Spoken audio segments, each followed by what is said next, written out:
American businesses and industries. Well, how does all that work and what issues are involved? NBC7's Deanna Guevara is here to walk us through what's called EB5. Deanna. Thanks, Gina. One of the projects that comes to mind is the Langfield North Hotel project. This multi-million-dollar development would welcome several hotels and give a big boost to our economy. Joining me now to help sort all of this out are Jacob Sapochnick, a San Diego immigration attorney who specializes in U.S. business immigration law, and Mark Leslie, interim president and CEO of the San Diego Regional Chamber of Commerce. And Jacob, why don't we begin with you? Why don't you just first of all tell us how this EB5 investor program works? So the EB5 program started in the 90s. It was a pilot program designed to bring capital to the U.S.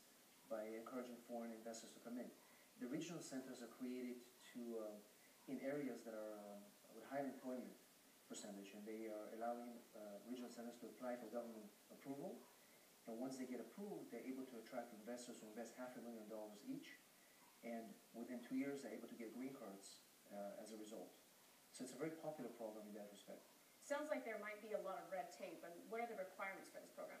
Well, the requirements is that, first of all, it has to be in an area that is considered to be targeted unemployed areas. So people who are applying to become regional centers must go through a lot of bureaucracy to be able to qualify. They need to get economist reports. They need to be able to show they can create the jobs required by law. It's not a very easy process to qualify. But once they are qualified, the next step is to get the investors. Investors must also qualify. They have to show that the money is legitimate, source of the funds, many issues that are being raised currently. And Mark, when we hear about this program, and we've seen it work in Washington, New York, even LA, what about it, hypothetically speaking now, could potentially help projects like Langfield? Well, the great part about this is that there's readily accessible capital, which is something that after about 2008, many of us here in the business community know it's really hard to raise funds.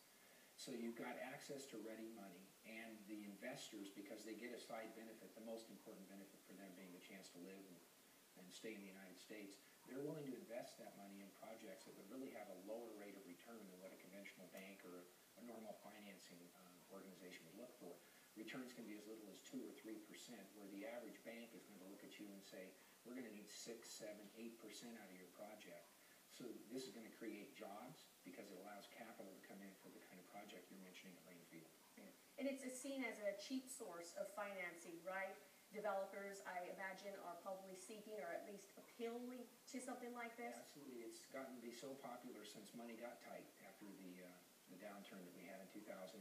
And in Los Angeles, Marriott Hotels by Staples Center has already used it to build a 377-room facility. Marriott, Hilton, a number of great large hotel chains have reached out to this program and are really raising a lot of capital that wouldn't have been available, and these jobs wouldn't have been created. Not as easy as it sounds, though, Jacob, right? I mean, what type of issues potentially come with EB5? Well, if you look at it from the side of the investors, again, we have to make sure that the investors qualify, be able to show where the money is coming from. On the side of the development, applying for a regional center, becoming a qualified regional center is not an easy process. You have to meet all the requirements. You have to be able to show that a project qualifies zoning-wise, with respect to be able to show the ability to create the jobs, and the length of time the USCIS is taking to approve those regional centers is taking more than a year. So, of course, it's a very good opportunity, and it's a great project to be able to aspire to.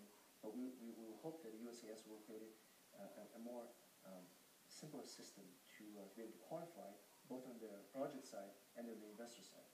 And Mark, we've seen a lot of outsourcing with businesses because of lack of visas. How important is it to keep this type of business within our region? Well, it's really important, and I think the thing we need to keep in mind, and as you mentioned, that we need to clean the process up and make it even easier, is that we're, as with everything in business, we're in competition.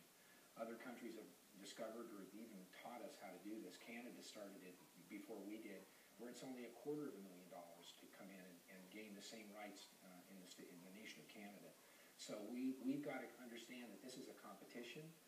Those funds that are out there that can be invested in the United States, our own money coming back to us in many cases because a large number of people who utilize this program are from China.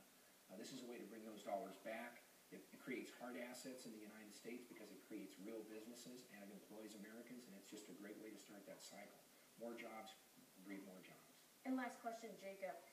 There's a lot of risks that come with this, but at the same time, just an overall talk of immigration reform, how can this affect the current pathway to citizenship for other people seeking a visa? Well, the EB5 is a separate category, so it doesn't really affect the ability of other people to immigrate. It's the 5th category in immigration. So people who qualify for this program must have the money and must be able to do this. So in a way, it's not going to be able to affect it so much. However, it will encourage people to come over here once they see that the process become more accessible and make it easier. And we encourage the USCIS to create more of a smooth ride for those people to come over here. Yeah, very complex issue indeed. Definitely something we must delve into in the future. Thank you both so much for joining us today. Gene, back to you. And thanks, Deanna. Still ahead, in the home stretch of Politically Speaking, the special election in San Diego City Council District 4 and the sounding board. Feedback from our